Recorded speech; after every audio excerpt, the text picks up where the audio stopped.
Hi, and welcome to TTELT, Teaching Tips for English Language Teachers, a program of educators worldwide. I'm your host today, Melanie Gobert. Hello, everyone. This is Melanie Gobert, your host for today's episode of TTELT, Teaching Tips for English Language Teachers, a program of educators worldwide. Joining us today is Dr. Sapna Dileesh, Head of Foundations at Oman Dental College in Oman. Dr. Sapna's topic is gamification in the ESL classroom. Welcome, Dr. Sapna. Thank you. Thank you, Melanie. Okay, can you tell us a little bit about gamification in the ESL classroom? Sure thing. I got interested in this topic in gamification in the classroom actually during the pandemic. And that's when I started doing a little more research on that. Although I used to incorporate a bit of gamification in my classroom before the pandemic, but when we switched, to online classes is when I felt it's more important, and I thought it was more relevant to us as teachers. So I feel in the field of second language learning, the instruction and the teaching methodology has become more technology oriented. And this adjustment in the teaching strategies is because of the kind of learners that we are currently receiving. And, we like to call them digital natives now. So, the way these students process the information is very different, from what we as probably students, assimilated during our times. So currently, I think the L2, educators are very aware of the need for change. And they have come to realize that incorporating more technology into the classroom and engages the students more. It enhances their motivation, in acquiring L2, which we all know as, students do struggle with, learning English as a second language. So if I am to answer the question, what is gamification? It's basically a learning strategy where we use game design elements in a non-game setting.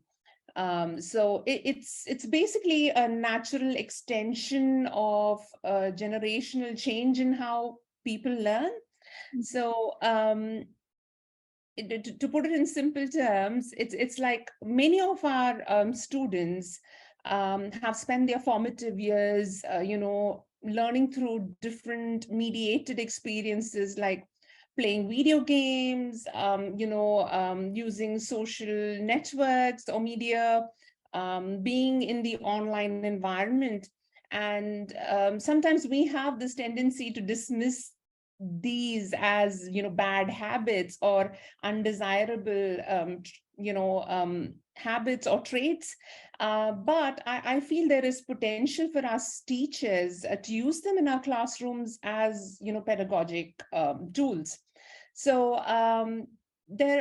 although gamification sounds really promising and it is really useful for us as educators, I believe it's very important for us to think of a few points before we adopt it in our classroom, or we incorporate these certain EdTech tools in our classrooms. So one of the most important thing is each student and each classroom is different. So we need to understand what is the need of a particular student or a particular group of students. So survey the students, see what their learning needs are, and then you can incorporate EdTech tools. Also, another important point is to see if it aligns with your learning objectives rather than just a frivolous activity. So it's important that as a teacher, does it meet your objectives? Does it meet the LOs? Another thing is that I think we are all moving towards student-centered, teaching and learning, isn't it? So it needs to be student-centered, because we are equipping students to become autonomous learners, and taking responsibility for their own learning, and even to a certain extent, it helps in self-directed learning. Another point is that when we are using these kind of tools, it's important to make sure that it's not too challenging for the students, wherein they get stressful and anxious about the whole activity, or it's too easy, that it veers towards boredom. So we should make it in such a way that there's a happy medium, otherwise it can be counterproductive. Like I said, these online edtech tools or gamification is interesting, and students do like it in the classroom. And you might ask why so, and that's because let's face it, games are addictive, and that's because students or individuals are intrinsically and extrinsically motivated. So intrinsically motivated means they are, they have a natural inclination, innate desire to either learn or master that particular skill, to assimilate the information. Also, they might be extrinsically motivated, to gain awards or grades, or, be on top of the leaderboard, or it could even be like money, like not physical money, but, online money. And so I think it's a combination of both, and it works. So coming to, gamification, I'd like to talk about what are some of the obvious advantages, and where we have advantages, of course, we have disadvantages as well. So I'd just like to touch upon the pros and cons of gamification, based on my research in the topic, and even my experiences in the classroom.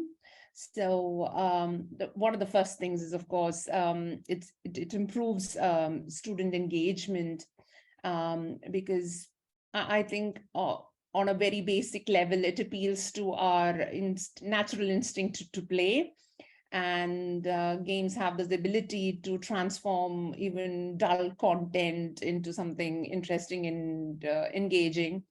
Another plus is that it sparks friendly competition among students. It helps them to socially connect with each other, especially if you're having an online session. I think it's, students are not physically connected to each other. So I think it really does help for them to get that sense of, being socially connected to each other, be part of that group. Students have that pride and, gain that confidence and pride in completing a particular task if they need to.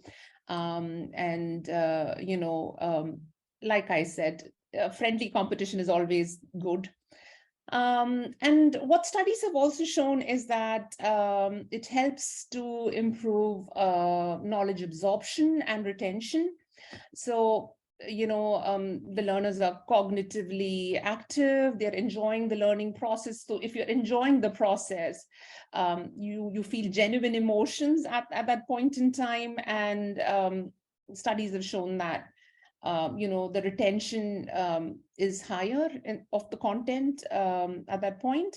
And then, students are able to make meaningful experiences, gain meaningful experiences, and in a fun way, they are, they are meeting their learning objectives. Yes. Another important thing is that they get instant feedback. So, feedback is very important. I think as educators, we can always agree on that. So be it positive feedback or negative feedback, so it's kind of instantaneous. And if they get something correct, they are able to progress, so that's a good way.